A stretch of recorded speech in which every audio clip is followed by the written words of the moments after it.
India watch के खास programme खबर मिडडे में आपके साथ मैं हूं श्रेया कश्यप और आज बात होगी खबर मिडडे में सनातन का अपमान जारी, डी ए राजा ने बताया बीमारी। वहीं आपको बता दें कि जहां सनातन पर विवादास्पद बयानों का सिलसिला थमने का नाम नहीं ले रहा है, तमिलनाडु के मुख्यमंत्री एमके स्टालिन के बेटे उदयनिधि स्टालिन के बाद डीएमके सांसद ए राजा ने सनातन की तुलना एचआईवी से की है। उधर बिहार की सत्ताधारी भी गठबंधन शामिल आरजेडी के नेता जगदानंद ने कहा कि तिलक लगाकर घूमने वालों ने भारत को गुलाम बनाया है। उन्होंने कहा कि देश में मंदिर बनाने से काम नहीं चलेगा। दरअसल इससे पहले उदयनिधि स्टालिन ने सनातन की तुलना डेंगू मलेरिया से की थी। उन्होंने कहा था कि सनातन का सिर्फ विरोध नहीं किया जाना चाहिए बल्कि इसे समाप्त ही कर देना चाहिए। उनसे नितिन चतुर्वेदी अखिल भारतीय हिंदू महासभा के जुड़ चुके हैं, डॉक्टर अनुप्रसाद कांग्रेस प्रवक्ता हैं और विकास पांडे हैं बीजेपी नेता हैं। आप सभी का बहुत स्वागत है इंडिया वॉच में। जवाब ले लेते हैं विकास जी। उदयनिधि ने सफाई दी है, अभी जिस तरह से अनु जी कह रही है कि उन्होंने जाति को लेकर के ये बयान दिया था कि जाति को लेकर के भेदभाव होता है सनातन में, और बीजेपी जो है वो मुद्दे से भटकाने की कोशिश कर रही है। अब कौन मुद्दे से भटकाने की कोशिश कर रहा है? मुझे लगता है कि आप सब लोग आज ये देख पा रहे हैं बहुत अच्छी तरह से। सत्य सनातन धर्म की जय हो, प्राणियों में सद्भावना हो और विश्व का कल्याण हो। क्या कभी इस भावना से किसी और धर्म विशेष को आपने प्रार्थना करते सुना है? प्रिया जी, मैं आपसे ये सवाल करना चाहता हूँ, क्योंकि आप एंकर हैं, आप रेफरी की भूमिका में हैं। ये सवाल मैं आपसे करना चाहता हूँ, क्या कभी किसी अन्य धर्म में देखा है कि हम प्रकृति की पूजा करते हैं? क्या देखा है? जो शाश्वत सत्य है हम उसको मानते हैं, हम उसको मानते ही नहीं, उसको पूजते हैं। किसी अन्य धर्म में ऐसा अगर हुआ हो, ऐसा अगर देखा हो तो मुझे बताया जाए।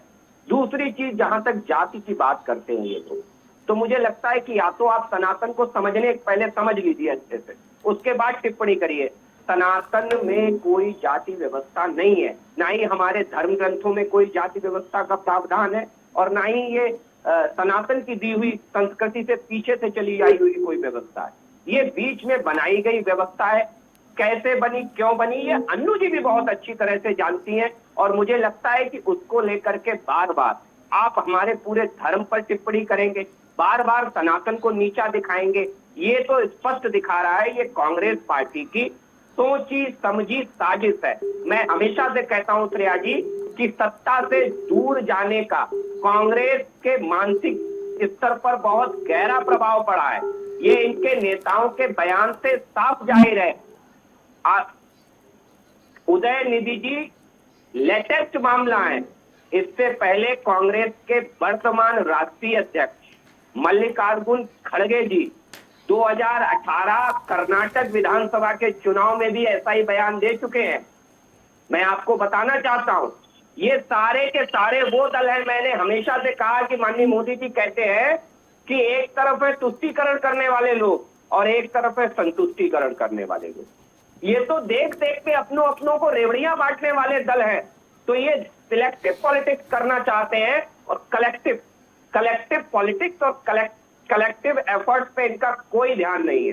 बिल्कुल मैं स्पष्ट कहूंगा, ये कांग्रेस की पुरानी नीति रही है सिलेक्टिव की। तो ये सिलेक्टिव पॉलिटिक्स का ही हिस्सा है कांग्रेस की कि आज उदयनिधि जी ने ये बयान दिया। और इत्तेफाक देखिए श्रेया जी, मैं अनु जी से पूछना चाहूंगा, बड़ी अच्छी प्रवक्ता है वो, मैं ये पूछना चाहूंगा कि क्या ये इत्तेफाक है कि उदयनिधि ने बयान दिया और उसके साथ साथ कांग्रेस के गृह मंत्री ने बयान दिया, कांग्रेस के सांसद मल्लिकार्जुन खड़गे जी के बेटे ने बयान दिया। ये कैसी पॉलिटिक्स है कांग्रेस की, ये बताना चाहिए अनु जी को, क्योंकि ये देश आज बहुत घृणा की नजरों से कांग्रेस को देख रहा है कि आखिर उस सनातन से क्यों इतनी नफरत है कि जिस गर्व से लगाते थे पंडित जवाहरलाल नेहरू, यही शब्दों का इस्तेमाल करते थे ना नेहरू जी, इन्हीं शब्दों का, पंडित जवाहरलाल नेहरू, तो किस हैसियत से वो शब्द लगाए जाते थे, ये बताना चाहिए कांग्रेस के लोगों को। देशभक्त है जो हमारे राष्ट्रपिता को गाली देते हैं, आप उसको सपूत बोल रहे हैं, देश का सपूत बोल रहे हैं। मैं ठीक है। आपसे पूछ रही हूँ कि आप जो लगातार कांग्रेस के ऊपर और ठीक है हमारे नेताओं अनु जी, के जिस ऊपर तरह आप कह रही हैं कि आपकी जो पार्टी है वो सर्वधर्म को मानने वाली है, अगर सर्वधर्म को मानने वाली है तो फिर हिंदू को लेकर के इतनी सारी बयानबाजी क्यों होती रहती है? और भी तो धर्म है, उनके ऊपर क्यों इस तरह की बयानबाजी नहीं होती है? फिलहाल किसी भी धर्म को लेकर के इस तरह की बयानबाजी होना ठीक नहीं है। और साथ ही साथ प्रियंक खड़गे, मल्लिकार्जुन खड़गे के बेटे, उन्होंने भी उनका समर्थन किया। जगदानंद सिंह को देख लीजिए, आपके इंडिया गठबंधन के लोग ही तो हैं, लेकिन उधर से कोई कांग्रेस की तरफ से इस बात पे टिप्पणी नहीं आई है कि इस तरह के बयान नहीं देने हैं। आप लोग तो हिंदू धर्म को ऑलरेडी टारगेट करते रहते हैं। फिलहाल नितिन जी कुछ कहना चाहते हैं, सुन लेते हैं। राम के अस्तित्व में सवाल किसने उठाए? आपकी पार्टी ने उठाए। फिर आप इस चैनल में बैठ के कैसे कहती हैं आप सर्वधर्म को मानने वाली पार्टी है? आप मुझे इसका जवाब दे दीजिए बस। ठीक है अनु जी, जवाब दीजिए। देखिए, मैं आपसे बार बार कह रही हूँ कि जितने हमारे वरिष्ठ नेता हैं, अगर इस पे कोई टिप्पणी नहीं कर रहे हैं तो एक ही बात, ये मेरा सवाल नहीं है अनु जी। चलिए हम लोग विकास जी के पास चलते हैं। विकास जी, जहां आरजेडी प्रदेश अध्यक्ष जगदानंद ने एक बयान दिया है कि तिलक लगाकर घूमने वालों ने भारत को गुलाम बना दिया, देश में मंदिर बनाओ मस्जिद तोड़ो नहीं चलेगा। कई ऐसी फोटो मैं दिखा दूंगा उन्हें जिसमें राहुल गांधी जी तिलक लगा के घूम रहे, तो क्या उनका इशारा राहुल गांधी जी की तरफ है? मैं ये सवाल पूछना चाहता हूँ, कांग्रेस के प्रवक्ता भी मुझे बताएंगे। दूसरी चीज श्रेया जी, अभी महात्मा गांधी जी को लेकर के जिस कांग्रेस ने अपना पेटेंट करा रखा है और बड़ी द्रवित हो रही थी और द्रवित होकर के भाव विभोर होकर के वो भारतीय जनता पार्टी पर बार बार सवाल कर रही थी। मेरा एक सवाल उनसे ये है कि उन्हीं महात्मा गांधी जी की एक अवधारणा है, रघुपति राघव राजा राम और पतित पावन सीताराम। क्या इसका अपमान नहीं किया है उदयनिधि मारन जी ने? क्या इसका अपमान नहीं किया है प्रियंक खड़गे जी ने? क्या इसका अपमान स्वयं उनके पिता मल्लिकार्जुन खड़गे जी ने नहीं किया है? और अगर किया है तो कब निष्कासित कर रही है कांग्रेस ऐसे नेताओं को अपनी पार्टी से जो महात्मा गांधी जी के सिद्धांतों को बार बार कुचलने का काम कर रहे हैं, बार देने का काम कर रहे हैं? ऐसे नेताओं के खिलाफ कब कांग्रेस काम करेगी? कब कांग्रेस? श्रेया जी, बहुत बड़ा बुनियादी फर्क है। मैं हमेशा से कहता हूं, ये कांग्रेस का हिडन एजेंडा है जो कांग्रेस बड़े व्यापक पैमाने पर चला रही है। दरअसल दिक्कत यहाँ पे है, ये सारे के सारे दल भौतिकवाद में विश्वास रखने वाले दल हैं, और भौतिकवाद में जो विश्वास रखता है वो सनातन को कभी नहीं समझ सकता, ना सनातन की परंपराओं को, ना सनातन की गहराई को, ना सनातन के विश्वास को। दरअसल ये वो दल है कि जो अपनी पत्नी से भी डार्लिंग कहते हैं और अपनी माँ से भी डार्लिंग कहते हैं। ये वो दल है, ये इसलिए भौतिकवाद में विश्वास रखने वाले दल हैं। इन्हें नहीं पता सनातन की परंपरा क्या है। ये दिक्कत है इनके साथ, फंडामेंटल दिक्कत है। श्रेया जी, एक बड़े नेता ने इनके टिप्पणी करी, मल्लिकार्जुन खड़गे जी ने। दुर्भाग्य देखिए, 2018 में मल्लिकार्जुन खड़गे टिप्पणी करते हैं हिंदू धर्म के खिलाफ, सनातन के खिलाफ, और उसके बाद मल्लिकार्जुन खड़गे जी को प्रमोशन देती है और कांग्रेस पार्टी उन्हें राष्ट्रीय अध्यक्ष बनाती है। यही स्थितियां समाजवादी पार्टी की हैं। जब स्वामी प्रसाद मौर्य हिंदू धर्म को कटघरे में खड़ा करते हैं और जब रामचरितमानस पे टिप्पणी करते हैं तो समाजवादी पार्टी उन्हें राष्ट्रीय महासचिव बना करके महिमा।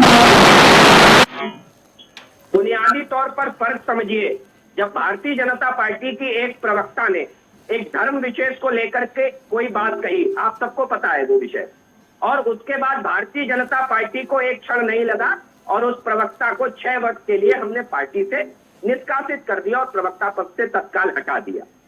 तो क्या कांग्रेस पार्टी, मेरा यही सवाल है अपनी बहन से, क्या कांग्रेस पार्टी डीएमके से नाता तोड़ेगी? क्या मनोज झा की पार्टी आरजेडी से नाता तोड़ेगी? क्या शिवसेना से नाता तोड़ेगी? क्या मल्लिकार्जुन खड़गे को हटाएगी अपने पद से? क्या प्रियंक खड़गे को पार्टी से निष्कासित करेगी? बड़ी लंबी लिस्ट है जिन्होंने हिंदू धर्म पर, सनातन पर टिप्पणी की है कांग्रेस में, बड़ी लंबी लिस्ट है। कथनी और करनी का फर्क पता लग जाएगा। और मेरा सवाल है ये अन्नू जी से कि अन्नू जी यहाँ बता करके जाएं, क्या उनकी पार्टी इन नेताओं पर कार्रवाई करेगी या नहीं करेगी, या मूक सहमति है इन सारे प्रकरणों पर? होती है या जो फैसला भविष्य में होता है, हटाएगी ये क्या, तत्काल तो कभी कार्रवाई नहीं करेगी? होती। मैं समझ सकता हूँ आपकी मजबूरी, आप केवल इतना बता दीजिए कि हाँ कार्रवाई करेगी। आप इतना बता दीजिए ना कि क्या कार्रवाई करेगी आपकी पार्टी? जो सनातन को कोसेंगे, जो सनातन को गाली देंगे, उन्हें पद देने में देर नहीं लगाती है कांग्रेस, और उन्हें निकालने के लिए आपको समय चाहिए।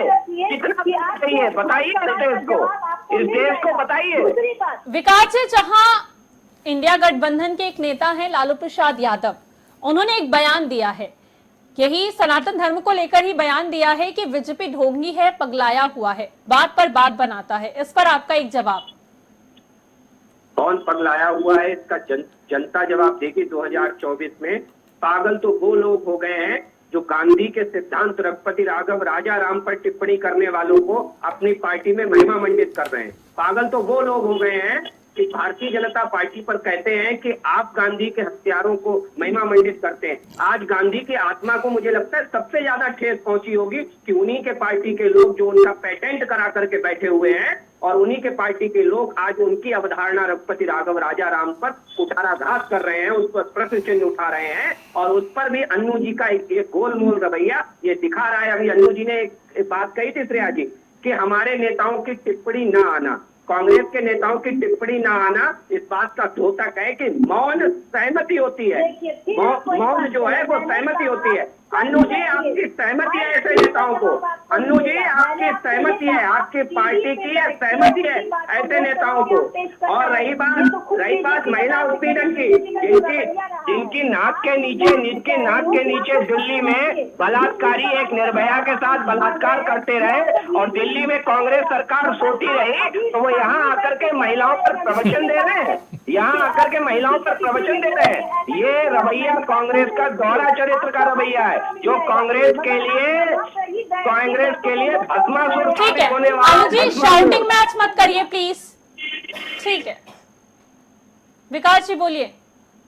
देखिए मैंने स्पष्ट रूप से कहा कि भारतीय जनता पार्टी ने, एक हमारे प्रवक्ता ने जब एक धर्म के लिए कोई टिप्पणी की तो हमने उस प्रवक्ता को तत्काल हटाया और पार्टी से 6 वर्ष के लिए निलंबित कर दिया। इतना सा छोटा सा प्रश्न था जिसका जवाब प्रसाद जी ने नहीं दिया। क्यों नहीं दिया ये वो समझ सकती है, मुझे लग रहा है मौन सहमति होती है। गोलमोल जवाब सहमति है कि अभी और ऐसे बयान आएंगे, हिंदू धर्म का वोट हमें नहीं चाहिए कांग्रेस को। कांग्रेस ने स्पष्ट ये मान लिया है कि हिंदू धर्म का वोट हमें नहीं चाहिए। स्वीकार करिए अन्नू जी, सच स्वीकार करिए, आपकी पार्टी हिंदू विरोधी है, आपकी पार्टी सनातन विरोधी है। कांग्रेस का हाथ तुष्टीकरण के साथ, हमेशा से मैं कहता हूँ कांग्रेस का हाथ तुष्टीकरण के साथ, कहता हूँ कांग्रेस का हाथ तुष्टीकरण के साथ। कभी और धर्मों में झांकने की हिम्मत कर पाई है कांग्रेस? कभी और किसी धर्म में झांकने की हिम्मत कर पाई है? जो है सनातन धर्म को लेकर के बयान हो रहा है। फिलहाल समय हमें इतने की ही इजाजत देता है। आप तीनों मेहमानों का बहुत शुक्रिया हमारे साथ जुड़ने के लिए।